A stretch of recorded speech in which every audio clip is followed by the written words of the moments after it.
All right, what is up, everybody? This is Keith Jamison.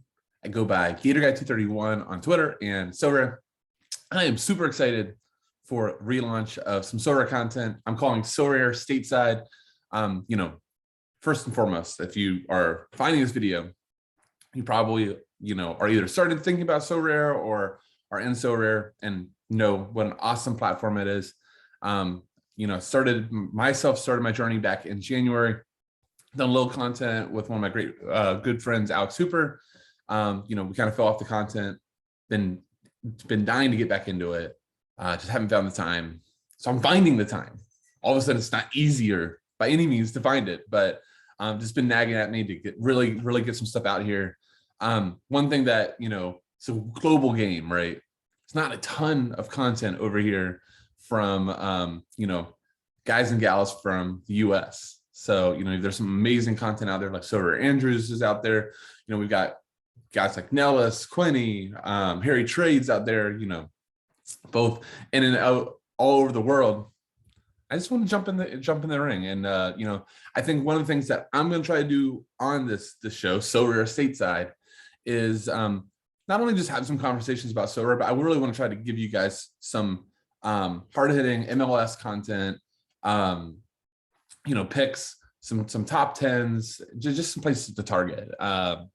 That's the league I feel like I'm by far the most plugged in and paying attention to is the MLS. Hopefully we get some awesome guests on here for you as all. So it's not just my hopefully good takes, often terrible takes, I'm sure, as we rewind the videos. But anyhow, let's jump into it. So the first episode, the kickoff is going to be, can you build a competitive MLS team, MLS-based team, right? So you're USA, or you've got teams all over the globe, but you just want to do a USA thing.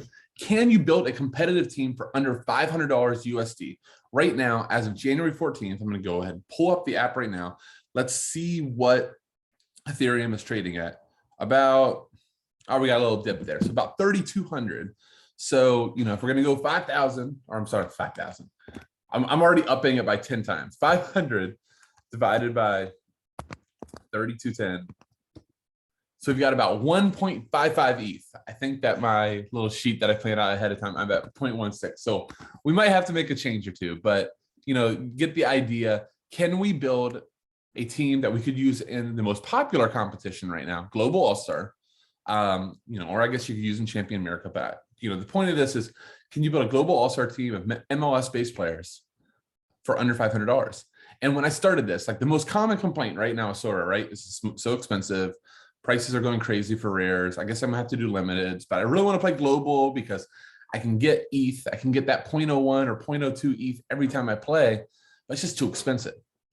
And I kind of was the same way. I've been on the platform for a while. I'm very fortunate to have been done, bought and had some great buys that turn very, very well, or done some flips and, have a pretty healthy ETH balance on the site that I'm often looking at players well above 0.1, 0.2, that type of thing. So I feel truly blessed to have that situation. But if you're new, you go, I don't have $3,000 to drop in the platform to get a pretty decent side. Even 500 is stretching it, but maybe I can make it work. Maybe I got some disposable income I can toss in there. And the answer is yes, you can get a competitive team. You just have to do the research. And in the Sorare world, if we're going to do research, where we go, it's Sorare data. So let's go ahead. Let's just jump right over to there. And let's just jump right into it. So first and foremost, when I'm building an ETH grinding team, and I think I kind of already mentioned that. So if you don't know, I'm not going to go super into this topic, but Global All-Star D4, I guess they call it rare now. Global All-Star rare is the most popular competition on Sorare, and the only competition right now, and hopefully it's just for now, that if you just plug in a team and you get a specific amount of points. Now, it has nothing to do with where you place in comparison to your opponents. Specific amount of points. So 205 points, you get 0.01 ETH. So based on the ETH scale, that's about $30 you'll get. And if you get 250 points, you get 0.02 ETH, so about $60. Now, we're talking about a team to get $500. And in one game week, if you score 250 points, you already got 60 of it back. You still keep your players. Your players, if they're doing well, are going to keep appreciating in value. So all of a sudden, you can pay off that team pretty darn quick. So let's just dive in. I think if you're going to build an ETH grinding team, so I'm calling it ETH grinding because of that's what we're shooting for is to make some ETH. I think the best thing you can do is pick 2 midfielders. Okay, not 1, but 2. I think that they're by far the biggest bang for the buck. We can get guys that we know game after game are going to play, 90, 95% of the games. We want to avoid that dreaded did not play. And, right now there's some that I think are pretty underpriced. Now the cover of this is Junior Urso. I think he's very, very underpriced given the consistency that we get from Junior Urso. First and foremost, let's just check out his SO5 score. So you can see across the board, this is the type of, excuse me, I would say consistent we want to see. Tons of 50s, 40s, all of that there, because if we just engineer our lineup, okay, so we go, we want 2, let's just say we just start with a low watermark here. I should have mentioned to start, first and foremost, the most expensive thing on the platform is goalkeeper. If you bought a rare keeper, you're already doubling the value of your team. So you're going to use a common keeper. Hopefully when you start on the platform, you got an MLS keeper or you got a great keeper somewhere. Heck, it might even be better if you got a LMX keeper. I think I'm going to end up playing Vargas a lot from Atlas. But keep playing the common division, get some common goalkeepers for the sake of this video to show you that you can do it. We're going to just assume that common keepers on average get in between 18 to 20 DK. That's what I've seen as I was just doing a little bit of research. I'm not DK, 20 points. So we're just going to assume 20 points from our common keeper. So get one of them, plug it in. That's how you're going to start out. But Junior Urso, so if we get 20 at 250, now we're at 230 for 4 players. We're going to get a captain spot where we get 25% bonus. So what we want to do is average between 50 and 55 points. So if I just get 50 average between 4 players, I'm locking in that 205. Okay. And now if I can all of a sudden push just a little bit higher, I'm really threatening for that 250 spot. So Junior Urso very much fits the bill. Only a few games missed, from yellow cards, things like that. But look at the stretch he went on to end the season, right? 47, 68, 52, 46, 48, 84. Scored a goal probably that game, 56, 53. So Junior Urso very much fits the bill as kind of the talisman of our lineup, a guy that's going to give us the 50s, also give us some upside of the 60s and even upwards of 80. If we actually just go back even further, we're going to see even more of these games pop up here. But the good part is so many of these right here in between. So I love Junior Urso. Right now, if you went to the secondary market, you can get one for right around 0.05. We can see his 3-day and his 7-day average is even lower in that 0.43 range. So let's go ahead, plug him into our lineups. For this, if you're watching now, you can see who the other guys I targeted for this, but I plugged them at 0.05. So we have at this point 0.11 remaining. Actually, I might have to, I just realized I just switched screens, but I'm a little rusty here. So I'm gonna have to make sure I switch screen for you guys too. So right around 0.05 for Junior Urso. Let's go snag one more midfielder here. I kind of want to just talk about some other guys that are available just to show you that it really is a plethora of guys there. Now, Diego Chara, I think, very much could work. He's up there in age, 35. At that point and at 0.55, it's a little expensive if we're going to play Junior Urso, who I much prefer. Bedoya is a guy right around his average, 3-day average is around 0.032. Very consistent, is going to play a ton. He is the captain for Philadelphia, who's a very, very good team in the Eastern Conference. So I think Bedoya fits the bill as well. Down here in the second line, Remy Walters is the only one that I think is locked in for consistent playing time. 0.048 is fine. I really want to see if we can get it just a little bit cheaper to fit this in because we kind of already did a splurge on Urso, and forward is going to be expensive. Down here, I think Michael Bradley is really interesting. Being coached now by his dad. We know Toronto is splurging a ton of money, not only with Insigne, but they got Cristico coming in. Just saw last night that Soteldo is going to stay for a bit. There's going to be Toronto's going for it. Michael Bradley plays every game when he's not suspended. We can see over the last 40 games, he's played 95% of the games. So at Bradley at 0.035 can just grind you. He's going to get that consistent in between that 40 to 50 range that we want to see, and only cost you 0.035. Let's see down here. I think that's really it. So for the sake of things, I went ahead and selected like Alejandro Bedoya. I think he and Michael Bradley would be really close. But we look at Bedoya, again, gets us that really consistent and between that 45 and 55 with some peaks here. That last DNP that you see there in the playoffs due to the COVID stuff that Philadelphia was ravaged by. So Alejandro Bedoya, I think, is a really solid choice as well. All right, let's go to forward. And unfortunately, forward is where we're going to have to spend extra. Defender is where we can maybe save a little bit. So forward, if I will go here, and hopefully you're familiar with Sorare data. You know, I'm on Find the Player. That's like one of my favorite features here. I'm going over the past 15 games, and I'm trying to just sort that I have 80% of the games done. I don't know why I selected 79, but you know, I want 80% of the games that they've played, 80% that they started, to know the people that I'm getting, you know, are going to be consistently in, because what we cannot recover from when we're trying to grind ETH is zeros. That is really tough to get by. So let's search, and I'm not just doing that best market price. I'm going to do the average price that they're hovering at. See if there's anybody for 0.05. And look at that, for 0.05 in Major League Soccer, there's nobody. So we're gonna have to jack this up a little bit to 0.07.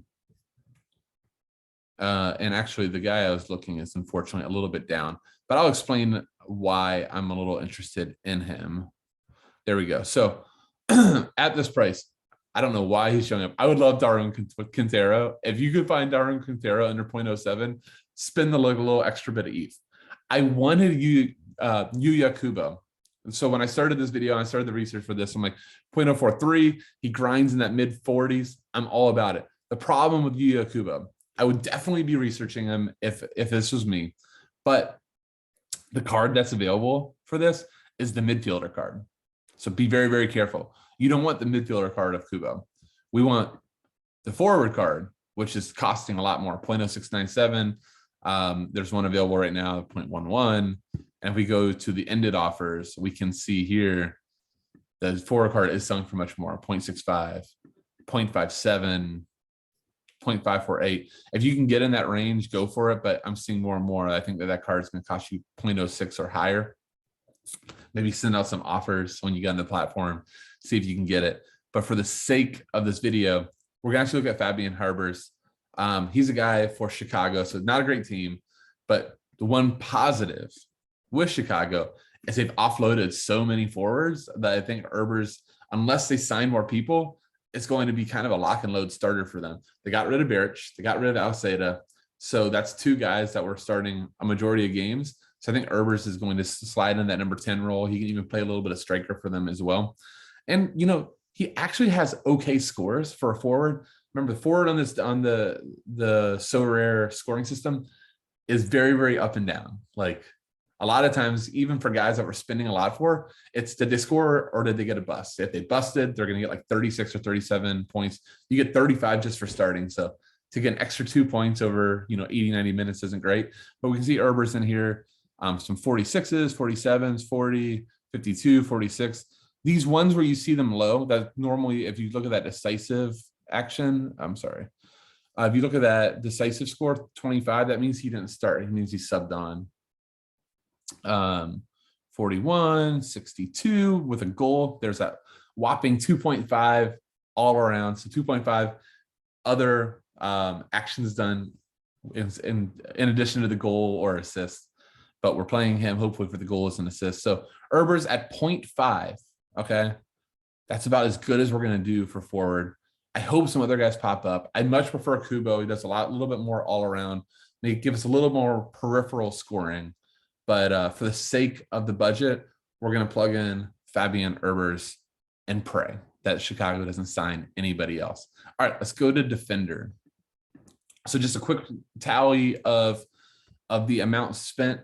We got 0.05 for Harbers, 0.05 for Urso. So we're at 0.1 ETH, about 310 bucks.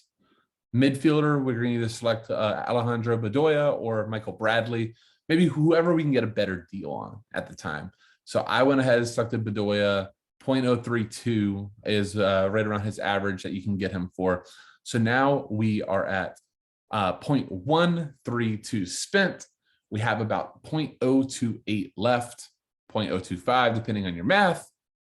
maybe you find an extra couple of coins under the couch. That would be useful. So let's go ahead and let's put our cap at 0.03 here and see what we got at the defender position. All right, so Florian Jungwirth, I really like. Now you see a big disparity because there was a one that sold way too low. That's skewing the 2-week average. But Florian Jungwirth on a pretty good defensive team in Vancouver, especially at home. Vancouver's a very good team. At the end of the season, once he came over from San Jose, he really locked in a starting spot. He does give you decisive upside. Bigger guy, so he gets in on headers, but fairly consistent. We had 82 that he scored either a goal or an assist on, but 59, 54, 45, 47. So some good scores in there. Let's see kind of the recent sales. We saw 0.25, 0.28, 0.27. So maybe there's a really good shot that we could get him in that 0.25, 0.28 range. Maybe this guy is trying to get 0.35 or this guy for 0.37. We can talk some sense into and get them under 0.3. But I think he would be a really good option. Bornstein, I don't trust to be a starter. Lundqvist, I don't think is a bad play at all. I prefer center backs for ETH grinding teams versus fullbacks. Lundqvist plays fullback, but does have some times that he takes some set pieces, which helps. But we can see he has some consistency in here. Maybe a few more DNPs than we want to.